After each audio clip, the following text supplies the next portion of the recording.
एक बच्चा सड़क के किनारे रो रहा है। दूसरी ओर एक आदमी जिसे बहुत गहरी चोट लगी हुई है सड़क के किनारे तड़प रहा होता है। तभी सामने से एक आदमी आ रहा होता है जिसका नाम केवल होता है। केवल बहुत मायूस होता है।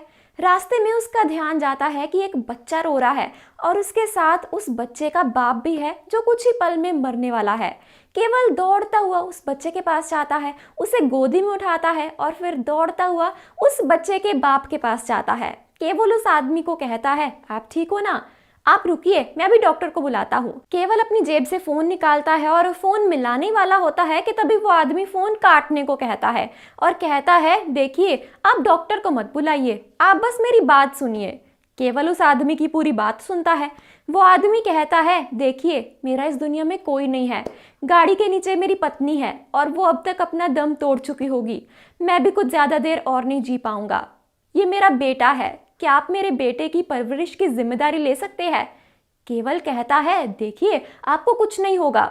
वो आदमी कहता है, आप मेरी बात समझने की कोशिश कीजिए। इतने में वो आदमी अपने बेटे के सर पर हाथ रखता है और उस बच्चे के सर पर जैसे ही हाथ रखता है उसका हाथ रखा रह जाता है और वो आदमी मर जाता है।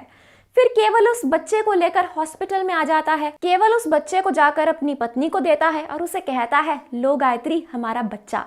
केवल की पत्नी गायत्री कहती है, अब आप भी मेरा मजाक बनाइए। मैं जानती हूँ मैं आपको औलाद का सुख नहीं दे सकती, तो अब आप भी मुझे ऐसे ही किसी का बच्चा दिखाकर परेशान करेंगे। केवल कहता है, अरे तुम मेरी बात तो सुनो। जब हमने हमारा बच्चा खोया था और डॉक्टर ने मुझे बताया था कि तुम कभी माँ नहीं बन सकती, तब मैंने सारी उम्मीद छोड़ दी थी और मैं परेशान होकर शेरा वाली माँ के मंदिर गया था। मैंने माँ के दरबार पर गुहार लगाई कि माँ मुझे भी बाप बनने का सुख दो। और जैसे ही मैं माँ के मंदिर से आ रहा था, रास्ते में मुझे एक बच्चा रोता हुआ मिला। फिर वो आगे की सारी कहानी गायत्री को बताता है, जो भी उसकी उस आदमी के साथ बात हुई थी। फिर केवल गायत्री से कहता है, गायत्री, शेरा वाली माँ ने हमारी गोद भरी है और ये माँ का आशीर्वाद है। फिर केवल उस बच्चे को गोद में उठाता है और उसे थोड़ा सा ऊपर उठाकर कहता है, आज से इस लड़के का नाम होगा वेद। अगला सीन दिखाया जाता है जब वो 8 साल का होता है। उस समय वो फुटबॉल खेल रहा होता है और खेलते खेलते वेद गिर जाता है और उसे चोट लगती है। वो जोर से चिल्लाता है, माँ। तभी गायत्री भागी भागी आती है और वेद को देखकर घबरा जाती है। गायत्री वेद को कहती है, गुड्डू क्या हुआ? वेद रोने लगता है। रोते रोते कहता है, माँ चोट लग गई।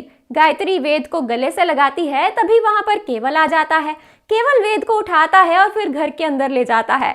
गायत्री वेद के लिए हल्दी वाला दूध बनाती है। केवल वेद की चोट पर दवाई लगाने लगता है। तभी वेद केवल को बोलता है कि पापा मैं दवाई नहीं लगवाऊंगा।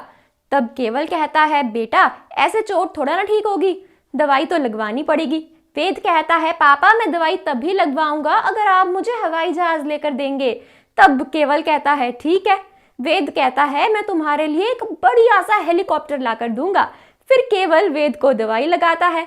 दोस्तों, आपको क्या लगता है क्या होगा इस कहानी के आगे? Let us know in the comment section. और कुछ ऐसे ही कहानी हो सकती है फिल्म मिस्टर इंडिया 2 की।